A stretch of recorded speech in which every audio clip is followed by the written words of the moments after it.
If you feel lost in life because you are not married, because maybe you don't have a family, you don't have friends, any of those sort of, or you're not in a relationship, I just think, what if we're not here to find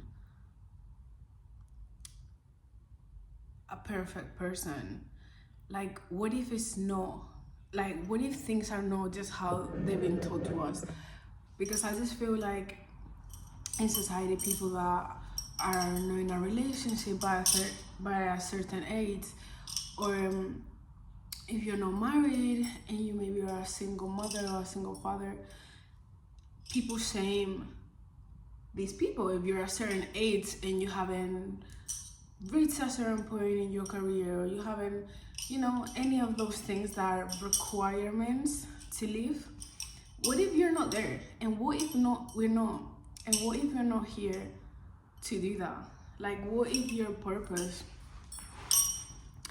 is way bigger than that? Right? Like, what if we're supposed to be doing other things? Like, in life, we all go through cycles, right? Nowadays, it's more common for people to have an ex-boyfriend, an ex-girlfriend, all of those sort of things. So what if we're not here just to be perfect? Because I feel like, for example, if you had a failed relationship, that's the mean that now I cannot date. So I feel like we keep on growing, and people feeling ashamed of getting a divorce, for example, and maybe meeting someone else, they get shamed into that. But what if we're just here to experience what life is and experience different versions of us? We are taught to think that everything is super linear and things should go in a certain dynamic. You know what I mean? Like, things should go a certain way or a certain pace. But what if it's not like that? If that's one of your worries, focus on what you do have. I feel like you can find your soulmate in many different ways. I feel like I have a cat, and a lot of times people say that pets are just pets, right? Animals are just animals. It's just an animal, but it's part of all of this. We're all part of all of this. So I found a soulmate in my cat too. And even like, past relationships that you had, I no longer subscribe to sending hate to people that have done me wrong, people that I don't get along with. People operate from their level of consciousness, okay? So any sort of disagreement that you have with someone, think about the fact that humans were wired to think of survival. So the moment you think different to other people, they see you as a threat. People naturally in their brains, they see you as a threat. So the moment we get into these disagreements with people, that's when things start not working out, right? So if you start thinking that way, you will never take anything personal from people. It's just that you guys don't agree on the same things, and nothing is personal. Life is all about, what do you really give a fuck about? The sun is hitting, but like, what do you really give a fuck about? What do you actually care about? What do you actually like to do? What do you want? Seriously. And if you don't know what you want, what if that's okay? Like, I just feel like we were never ever put into this world to have this much pressure. Like, it ain't that serious. What if it's not that important? Because I just think, if it was meant to be happening, like if you were supposed to be married now, or you were supposed to be in college, but you don't want to go to college, you don't want to go to uni, you would be doing that. Because we naturally push more towards things that we want to do. And I just realized that, no, we are not lazy. No, we don't procrastinate because we are unable to function. Because we're very consistent actually. We work with imitation and repetition, right? So if you take that, if you think about a habit that you do all the time, it comes second nature to you. It's like when sometimes you don't even have to set up your alarm to wake up, because your body naturally knows you're waking up at 7 or you're waking up at 8 or whatever time you're waking up. That's how we're wired. If you were meant to be going to university, but you know you don't want to follow that path, but you're doing it because of your parents, let me tell you, you're not helping anyone by not doing what you want to do, especially yourself. Like, you're not helping yourself, because people, like your parents, people operate with what they know best, right? Like what's their best in their brains, what they think is best for you, because that's what they think it would have been best for them. So they want to, like your parents, if they have really good intentions, they will